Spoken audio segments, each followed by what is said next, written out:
السلام عليكم ورحمة الله وبركاته. الحمد لله نحمده ونستعينه ونستغفره ونؤمن به ونتوكل عليه ونعوذ بالله من شرور أنفسنا ومن سيئات أعمالنا. من يهده الله فلا مضل له ومن يضلله فلا هادي له. ونشهد أن لا إله إلا الله وحده لا شريك له. ونشهد أن سيدنا وحبيبنا ونبينا ومولانا محمدا عبده ورسوله. وصلى الله على النبي وعلى آله وأصحابه وأزواجه وذرياته وسلم تسليما كثيرا. أما بعد، قال الله تبارك وتعالى في القرآن المجيد والفرقان الحميد: أعوذ بالله من الشيطان الرجيم. بسم الله الرحمن الرحيم. وإذا حكمتم بين الناس أن تحكموا بالعدل. وقال في مقام آخر: إن الله يأمر بالعدل والإحسان وإيتاء ذي القربى وينهى عن الفحشاء والمنكر والبغي. صدق الله مولانا العلي العظيم وصدق مولانا العلي الكريم، ونحن على ذلك من الشاهدين والشاكرين، والحمد لله رب العالمين. وقال النبي صلى الله عليه وسلم: الظلم ظلمات يوم القيامة. وقال النبي صلى الله عليه وسلم: إن المقسطين عند الله على منابر من نور عن يمين الرحمن، أو كما قال عليه الصلاة والسلام. اللہ رب العزت کا انتہائی احسان و کرم ہے کہ اس نے ہم سب کو اپنی عبادت کے واسطے جمع فرمایا، اور کچھ کہنے کی اور سننے کی اللہ نے توفیق عطا فرمائی۔ اللہ سے دعا ہے کہ جو کچھ کہا جائے، سنا جائے، اللہ ہم سب کو اس کو اپنی زندگی میں لانے کی اور اس پر عمل کرنے کی توفیق عطا فرمائے۔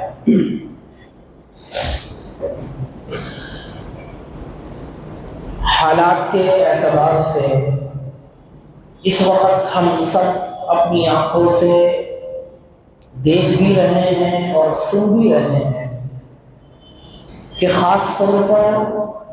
مسلمانوں کے خلاف سازشیں، اسلام کے خلاف سازشیں، مسجد اور مدارس کے خلاف سازشیں، اسلام کو مٹانا، قرآن کو مٹانا، مساجد اور مدارس کو مٹانا، ان کے لیے جدوجہد، ان کے لیے کوششیں اور ان کے لیے روزانہ میٹنگ اور مشورے چل رہے ہیں۔ ہم سب کو یہ بات معلوم ہے، اور ہمیں یہ بات بھی معلوم ہے کہ اس وقت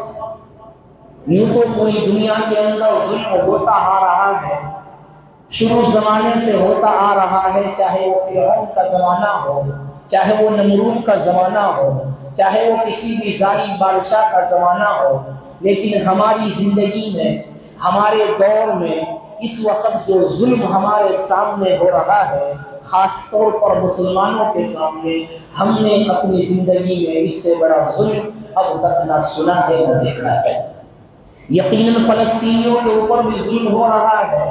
ہم سب کے سامنے ہیں، لیکن انہوں نے ظلم ہونے کے باوجود، مظلومیت کا شکار ہونے کے باوجود، انہوں نے اپنی ایمانی قوت کو بچا کے رکھا، اپنے ایمانی جذبے کو بچا کے رکھا، یہاں تک کہ وہاں کے معصوم بچوں کو زندہ جلایا جا رہا ہے، بموں سے اڑایا جا رہا ہے، تو یہاں ہندوستان بھی کوئی کم نہیں ہے کہ اس وقت میں یہاں بھی وہی حالات جیسے فلسطین کے ہو رہے ہیں، کچھ ایسے ہی حالات ہمارے درمیان ہو رہے ہیں۔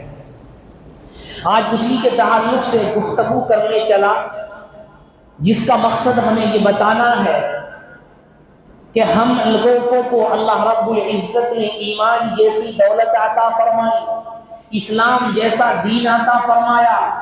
ہمیں اللہ رب العزت نے اسلام کے اندر داخل فرمایا۔ اب ہمیں اسلام کس چیز کا حکم کرتا ہے، اللہ رب العزت کس چیز کا حکم کرتا ہے، آج مجھے یہ بتانا ہے کہ ہمارا اسلام کیا کہتا ہے، ہمارا اسلامی حکمران کیا کہتے ہیں، ہماری اسلامی مملکت نے کیا کر کے دکھایا، ہمارے آقا صلی اللہ علیہ وسلم نے کیسی حکمرانی کر کے دکھائی، ہمارے خلفاء نے کیسی حکمرانی کر کے دکھائی، اس وقت کیا عدل و انصاف تھا اور آج کیا ظلم و ستم ہے، آج اسی درمیان میں گفتگو کرنی ہے۔ اسی لیے قرآن مقدس میں اللہ رب العزت کی آیت میں ارشاد فرمایا، کیا فرمایا؟ وَإِذَا حَكَمْتُمْ بَيْنَ النَّاسِ أَن تَحْكُمُوا بِالْعَدْلِ، اے لوگوں سن لو، جب تم لوگوں کے درمیان فیصلہ کرو تو انصاف کے ساتھ معاملہ کرو، انصاف کے ساتھ معاملہ کرو۔ قرآن نے یہ نہیں فرمایا کہ مسلمانوں کے ساتھ انصاف کا معاملہ کرو، قرآن نے یہ نہیں فرمایا کہ ایمان والوں کے ساتھ انصاف کا معاملہ کرو، قرآن نے یہ نہیں فرمایا کہ قرآن پڑھنے والوں کے ساتھ انصاف کا معاملہ کرو، قرآن نے یہ نہیں فرمایا کہ اللہ کو ماننے والوں کے ساتھ انصاف کا معاملہ کرو۔ نہیں میرے بھائیوں، میرے بزرگوں، قرآن کے الفاظ ہمیں بتاتے ہیں وَإِذَا حَكَمْتُمْ بَيْنَ النَّاسِ أَن تَحْكُمُوا بِالْعَدْلِ، اے لوگو جب تمہیں حاکم بنا دیا جائے، جب تمہیں منصف بنا دیا جائے، جب تمہیں حکمران بنا دیا جائے، جب تمہیں بادشاہ بنا دیا جائے اور تم فیصلہ کرنے لگو، تم فیصلہ کرنے پہ آ جاؤ، تو اسلام یہ سکھاتا ہے، قرآن یہ تعلیم دیتا ہے کہ تم لوگوں کے درمیان انصاف کے ساتھ معاملہ کرو گے، وہ مسلمان ہو یا غیر مسلم ہو، وہ امیر ہو یا غریب ہو، وہ مالدار ہو یا غریب ہو، وہ حاکم ہو یا محکوم ہو، وہ بادشاہ ہو یا غلام ہو، وہ کالا ہو یا گورا ہو، تمہیں اس کی پرواہ نہیں کرنی، تمہیں کالے گورے کو نہیں دیکھنا، تمہیں مال و دولت کو نہیں دیکھنا، تمہیں طاقت اور قوت کو نہیں دیکھنا۔ اللہ فرما رہا ہے لوگوں سے، اے لوگوں اگر دنیا کے اندر زندگی کے اندر سکون چاہتے ہو، دنیا کے اندر زندگی کی رونقیں چاہتے ہو، دنیا کے اندر تم خوشیاں چاہتے ہو، ان تحکموا بالعدل، انصاف کے ساتھ معاملہ کرو گے، تمہاری زندگی کے اندر بھی رونقیں آئے گی، تمہاری پیداوار کے اندر بھی برکتیں ہوگی، اللہ کی رحمتیں بھی آئے گی، اللہ کی برکتیں بھی آئے گی۔ اور اگر تم نے ایسا نہ کیا، تم نے انصاف کے ساتھ معاملہ نہ کیا، تم نے طاقت کے بلبوتے پر فیصلہ کر دیا، تم نے مال و دولت کے ہونے پر فیصلہ کر دیا، تو یاد رکھو زندگی کی رونق بھی ختم ہو جائے گی، تمہارے پیداوار کے اندر برکتیں بھی ختم کر دی جائے گی، تمہارے درمیان سے بارشوں کو بھی چھین لیا جائے گا۔ اللہ رب العزت نے قرآن مقدس میں صرف ایک جگہ نہیں فرمائی یہ بات، متعدد جگہ فرمائی۔ اللہ نے آگے فرمایا ایک آیت میں، ان اللہ یأمر بالعدل والاحسان وایتاء ذی القربى وینہی عن الفحشاء والمنکر والبغی۔ اللہ اس آیت میں فرماتا ہے اے لوگو، اللہ تم کو حکم کرتا ہے انصاف کرنے کا، اللہ تم کو حکم کرتا ہے برابری کرنے کا، اللہ تم کو حکم کرتا ہے لوگوں کے درمیان صحیح طریقے پر فیصلہ کرنے کا، چاہے تمہارے رشتہ دار ہو یا غیر رشتہ دار ہو، چاہے تمہارے دور کے تعلق والے ہو، چاہے تمہارے قریب کے تعلق والے ہو۔ اسلام یہ سکھاتا ہے کہ عدل پہلے ہیں، انصاف پہلے ہیں، برابری پہلے ہے، رشتہ داری بعد میں ہے، تعلقات بعد میں ہے، اور اولاد بعد میں ہے، لیکن پہلے انصاف ہے اور عدل ہے۔ یہی نہیں، اللہ رب العزت نے ایک جگہ اور ارشاد فرمایا ان اللہ یحب المقسطین۔ ہم یہ دیکھتے ہیں کہ قرآن کریم میں صرف نماز ہی نہیں ہے، صرف روزہ زکوٰۃ ہی نہیں ہے، قرآن کریم میں ہر چیز موجود ہے۔ ہم غور تو کریں ہم غور سے پڑھنے کی کوشش تو کریں۔ اللہ نے ایک جگہ ارشاد فرمایا ان اللہ یحب المقسطین، اللہ انصاف کرنے والے کو پسند فرماتا ہے، اللہ عدل کرنے والے کو پسند فرماتا ہے، اللہ انصاف کرنے والے، برابری کرنے والے کو پسند فرماتا ہے۔ یہ کون فرما رہا ہے؟ یہ بادشاہوں کا بادشاہ فرما رہا ہے، یہ احکم الحاکمین فرما رہا ہے، یہ خدائے رب ذوالجلال فرما رہا ہے۔ ان آیات سے ہمیں پتا چلا کہ جو انسان اللہ رب العزت کے حکموں کے مطابق فیصلہ کرتا ہے، انصاف کرتا ہے، برابری کرتا ہے، وہ اللہ کا بھی پسندیدہ ہے، لوگوں کے درمیان بھی اس کی عزت ہے، اور اللہ آخرت میں بھی اس کو عزتوں سے نوازے گا۔ اللہ کے رسول صلی اللہ علیہ وسلم نے ایک حدیث میں ارشاد فرمایا انصاف کے تعلق سے، عدل کے تعلق سے، جو آج ہمارے درمیان نہیں ہے، نہ آج ہمارے درمیان ہے، نہ حکمران کے درمیان ہے، نہ ہمارے رشتہ داروں کے درمیان ہے، نہ ہمارے گھروں میں ہے، اور نہ دور دراز میں ہے۔ اللہ کے رسول صلی اللہ علیہ وسلم نے ارشاد فرمایا ان المقسطین، کہ انصاف کرنے والے، عدل کرنے والے اللہ کے نزدیک کل کو قیامت کے دن علی منابر من نور، نور کے ممبروں پر ان کو بٹھایا جائے گا، نور کے ممبروں پر ان کو بٹھایا جائے گا، وہ اللہ کے دائیں طرف بیٹھے ہوں گے۔ یہ کیوں فرمایا؟ یہ ان کو ایوارڈ دیا جا رہا ہے، یہ ان کو گفٹ دیا جا رہا ہے، یہ ان کو نوازا جا رہا ہے۔ اللہ بتلانا یہ چاہتا ہے اے لوگوں، میں نے تمہیں حاکم بنایا تھا، میں نے تمہیں منصف بنایا تھا، میں نے تمہیں عادل بنایا تھا، آج تم نے دنیا کے اندر انصاف کا معاملہ کیا، تم نے دنیا کے اندر عدل قائم کیا، تم نے کالے گورے میں کوئی فرق نہیں کیا، تم نے امیر اور غریب میں کوئی فرق نہیں کیا۔ آج میری طرف سے تمہیں، تمہارے لیے یہ ایوارڈ ہے کہ آج تم میرے برابر میں، آج تم میرے بازو میں بیٹھو، اور تمہاری چمک، تمہاری دمک، تمہاری روشنی، تمہاری نورانیت پوری دنیا دیکھے۔ یہ کون فرما رہا ہے؟ یہ آقا نامدار صلی اللہ علیہ وسلم کا فرمان ہے۔ ایک حدیث میں ارشاد فرمایا اللہ کے نبی صلی اللہ علیہ وسلم نے کیا فرمایا کہ کل کو قیامت کے دن جب کوئی سایہ نہیں ہوگا، اللہ کے عرش کے سائے کے علاوہ کوئی سایہ نہیں ہوگا، اس وقت ہر انسان سائے کی تمنا کرے گا۔ اس وقت چند لوگوں کو وہ سایہ میسر ہوگا، ان میں سے ایک لوگ وہ بھی ہوگا امام عادل، وہ امام بھی ہوگا، وہ حاکم بھی ہوگا، جو انصاف کرنے والا ہوگا، جو لوگوں کے درمیان برابری کرنے والا ہوگا۔ وہ دور، وہ لوگ بھی ہوں گے اس دن قیامت کے دن جو اللہ کے عرش کے سائے میں ہوں گے۔ معلوم یہ ہوا کہ حدیث سے اور قرآن کی آیت سے کہ اسلام ہمیں یہ سکھاتا ہے، قرآن ہمیں یہ سکھاتا ہے کہ ہم چاہے اپنے گھر کے مالک ہو، چاہے دوسروں کے مالک ہو، چاہے دنیا کے حکمران ہو، چاہے کہیں کے بادشاہ ہو، ہمیں اسلام یہ کہتا ہے کہ انصاف کا معاملہ کرو، ہمیں اسلام یہ کہتا ہے برابری کا معاملہ کرو۔ تاریخ اٹھائیے، تاریخ کے صفحات اٹھائیے اور دیکھیے میرے آقا صلی اللہ علیہ وسلم کا انصاف، دیکھیے حضرت عمر کا انصاف، دیکھیے حضرت ابو بکر کا انصاف، دیکھیے خلفاء کا انصاف، کہ عقل حیران ہو جاتی ہے کہ کاش خدا ایسے حکمران آج بھی آ جاتے تو دنیا کے اندر انقلاب پیدا ہو جاتا۔ آقا نامدار صلی اللہ علیہ وسلم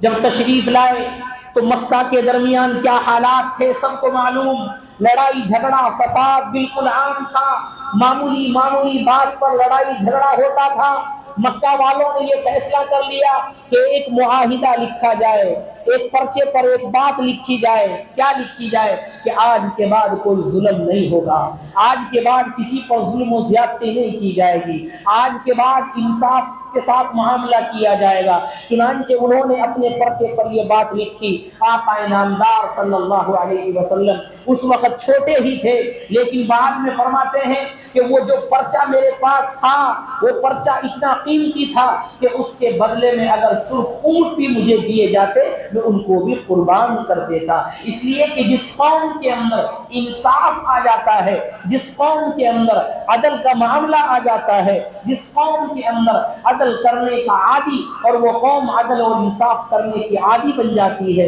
پھر اس قوم کو زوال نہیں آ سکتا، اس قوم پر کوئی ظالم حکمران مسلط نہیں ہو سکتا۔ اللہ کے رسول صلی اللہ علیہ وسلم کے دور میں صحیح مسلم کی روایت ہے، قبیلہ بنو مخزومہ کی ایک عورت کو لایا گیا اور یہ کہا گیا کہ اس نے چوری کی ہے۔ قبیلہ بنو مخزومہ کی وہ عورت لائی گئی، دربار میں پیش کی گئی، پوچھا گیا، گواہ لائے گئے تو سچ نکل آئی کہ ہاں اس نے چوری کی۔ اب اسلام کا قانون کیا تھا؟ السارق والسارقۃ فاقطعوا ایدیہما، چوری کرنے والا مرد ہو یا چوری کرنے والی عورت ہو، اس کا ہاتھ کاٹ دیا جائے۔ یہ اسلام کا قانون تھا، اسلام کا قانون ہے اور ضابطہ ہے۔ چنانچہ بنو مخزومہ کی وہ عورت آئی اور اس کا چوری ثابت ہو گئی۔ اللہ کے رسول صلی اللہ علیہ وسلم نے جو دیکھا کہ چوری ثابت ہو گئی، گواہان بھی آ گئے، اقرار بھی کر لیا، اب لہذا حکم کر دیا کہ ہاتھ کاٹ دیا جائے۔ چنانچہ بنو مخزومہ کے کچھ قبیلے کے لوگ نے سوچا کہ اگر عورت کا ہاتھ کٹ گیا ہماری بدنامی ہو جائے گی، ہمارا قبیلہ بدنام ہو جائے گا، ہمارا قبیلہ کیا منہ دکھلائے گا کہ فلاں قبیلے کے اندر چوریاں ہوتی ہے۔ چنانچہ انہوں نے مشورہ کیا اور انہوں نے آپس میں مشورہ کر کے یہ بات رکھی کہ اللہ کے رسول صلی اللہ علیہ وسلم سے سفارش کر دی جائے کہ کچھ فدیہ لے کر، کچھ پیسے لے کر، کچھ روپیے دے کر ان کو چھوڑ دیا جائے۔ چنانچہ مشورہ کرنے کے بعد حضرت اسامہ ابن زید رضی اللہ عنہ جو آپ کے منہ بولے بیٹے تھے، ان کو کہا قبیلہ بنی مخزومہ کے لوگوں نے کہ اللہ کے رسول صلی اللہ علیہ وسلم کے پاس جاؤ اور فلاں عورت کے بارے میں سفارش کرو اور یہ کہو کہ فلاں فدیہ لے لو، اتنے روپیے لے لو، اتنے درہم لے لو اور ان کو چھوڑ دو، ان کو معاف کر دو۔ چنانچہ اسامہ ابن زید رضی اللہ عنہ آئے، اللہ کے رسول صلی اللہ علیہ وسلم سے فرمایا کہ یا رسول اللہ، فلاں قبیلے کے لوگوں یہ کہہ رہے ہیں اور ان کی عورتوں کی، اس عورت کی چوری ثابت ہو گئی ہے، لہٰذا وہ کہہ رہے ہیں کہ کچھ لے کر معاف کر دیا جائے، کچھ فدیہ لے کر چھوڑ دیا جائے۔ چنانچہ تاریخ لکھنے والے، حدیث لکھنے والے لکھتے ہیں کہ جس وقت حضرت اسامہ ابن زید رضی اللہ عنہ یہ بات کہہ رہے تھے، میرے اور آپ کے آقا صلی اللہ علیہ وسلم کو غصہ آ گیا اور آپ کا چہرہ انور غصے سے تر بتر اور خون کی طرح بالکل لال ہو گیا اور کہا اے اسامہ اتشفع فی حد من حدود اللہ، کیا تو اللہ کی حد میں سفارش کرنے کے لیے آیا ہے، کہ اللہ کے قانون میں سفارش کرنے کے لیے آیا ہے، اللہ کے ضابطے میں سفارش کرنے کے لیے آیا ہے؟ اور اس وقت میں اللہ کے رسول صلی اللہ علیہ وسلم نے ایک جملہ ارشاد فرمایا جس کو تاریخی جملہ کہا گیا ہے، جس کو آج ہم یہ لوگ سن کر جائے کہ اسلام کیا قانون ہے، اسلام کا ضابطہ کیا ہے، اسلام کتنا عدل و انصاف کرنے والا ہے۔ اس وقت میں میرے اور آپ کے آقا صلی اللہ علیہ وسلم نے جملہ فرمایا اور فرمایا اے زید واللہ ان فاطمہ بنت محمد سرقت لقطعت یدہا، اے زید اگر آج میری بیٹی فاطمہ بھی چوری کرتی اور اس کی چوری ثابت ہو جاتی لقطعت یدہا، آج میں اس کے ہاتھ کے کاٹنے کا حکم کرتا۔ آج میری بیٹی بھی اگر چوری کرنے والی ہو جاتی میں آج اس کو بھی معاف نہ کرتا، اس لیے کہ یہ اسلام کا قانون ہے۔ کون فاطمہ جو آپ کی لخت جگر، کون فاطمہ جو آپ کی نور نظر، کون فاطمہ جو جنت کی عورتوں کی سردار، کون فاطمہ جو حسن حسین کی والدہ ہے، کون فاطمہ جو حضرت علی کی بیوی ہے، وہ فاطمہ، وہ نور نظر، وہ لخت جگر جس کو میرے آقا صلی اللہ اللہ علیہ وسلم نے فرمایا کہ میرا جگر کا ٹکڑا فاطمہ ہے، کوئی فاطمہ کو ستاتا ہے تو مجھے ستاتا ہے۔ اس کے بارے میں کیا فرماتے ہیں کہ اگر فاطمہ بھی چوری کر لیتی تو اس کے ساتھ بھی یہ معاملہ کیا جاتا کہ اس کا بھی ہاتھ کاٹ دیا جاتا۔ پیغام دیا لوگوں کو، پیغام دیا اور یہ سنایا کہ اسلام کیا تقاضا کرتا ہے، اسلام کیا کہتا ہے۔ اسلام یہ نہیں دیکھتا کہ کون رشتہ دار ہے، اسلام یہ نہیں دیکھتا کس کی اولاد ہے، اسلام یہ نہیں دیکھتا کون مال و دولت والا ہے۔ اسلام عدل کا معاملہ کرنے والا ہے، اسلام انصاف کا معاملہ کرنے والا ہے۔ قرآن کا حکم ہاتھ کاٹنے کا ہے، لہذا ہاتھ کاٹا جائے گا چاہے اپنی اولاد ہی کیوں نہ ہو۔ یہ ہے اسلام۔ یہ اسلام ہمیں درس دیتا ہے کہ انصاف کا معاملہ کرنا ہے تو کرو، اگر نہیں کرو گے تو دنیا کے اندر بھی تمہاری رونقیں اور تمہاری طاقت ختم ہو جائے گی۔ یہ ہے اسلام کا عدل، یہ ہے اسلام کا انصاف، یہ ہے اللہ رب العزت کا انصاف۔ اللہ کے رسول صلی اللہ علیہ وسلم غزوہ بدر سے جو کچھ قیدی آئے ان کو فدیہ لے کر چھوڑا جا رہا تھا۔ غزوہ بدر سے جو قیدی آئے تھے ان کو فدیہ لے کر چھوڑا جا رہا تھا۔ ان قیدیوں میں آپ کے چچا حضرت عباس رضی اللہ عنہ بھی موجود تھے۔ صحابہ نے کہا یا رسول اللہ، یہ تو آپ کے چچا ہیں، یہ تو آپ پر جان کو نچھاور کرتے ہیں، یہ تو آپ کے رشتہ دار ہیں، آپ کے تعلق والے ہیں، لہذا ان کو بغیر فدیے کے چھوڑ دیا جائے، ان سے پیسے نہ لیے جائے جیسے اور قیدیوں سے لیے جا رہے ہیں۔ کس نے کہا؟ صحابہ نے۔ کس سے کہا؟ آقا انعامدار صلی اللہ علیہ وسلم سے۔ چنانچہ اللہ کے رسول صلی اللہ علیہ وسلم نے جب یہ بات سنی کہا کہ نہیں،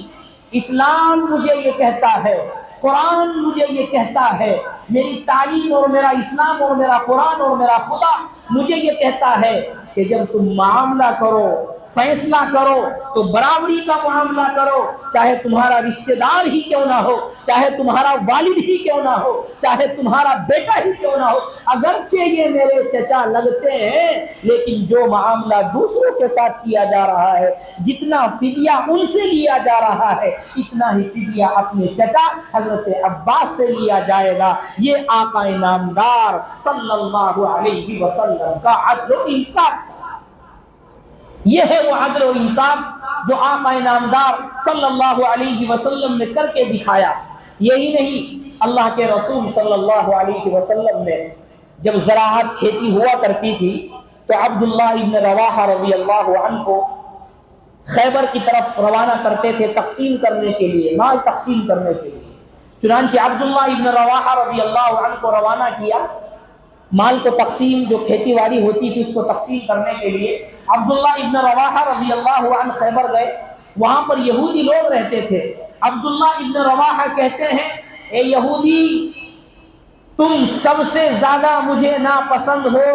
اس لیے کہ تم نے انبیاء کو قتل کیا، تم نے رسولوں کو قتل کیا، تم نے انبیاء کی تکذیب کی ہے، لیکن یہ غلہ رکھا ہوا ہے، میرے آقا صلی اللہ علیہ وسلم نے بھیجا ہے، لہذا جو تمہیں پسند ہو غلہ وہ تم اٹھا کر لیتے جاؤ، اس لیے کہ اگرچہ تم ظالم ہو، اگرچہ تم نے رسولوں کو قتل کیا، اگرچہ تم نے رسولوں کی تکذیب کی، اگرچہ تم نے نبیوں کو جھٹلایا ہے، لیکن میرے آقا کا فرمان ہے کہ کسی پر ظلم نہیں ہوگا، کسی پر ظلم نہیں ہوگا۔ میرے آقا کا فرمان ہے کہ جو ہم لے رہے ہیں ان کو بھی وہی دیا جائے گا، جو ہم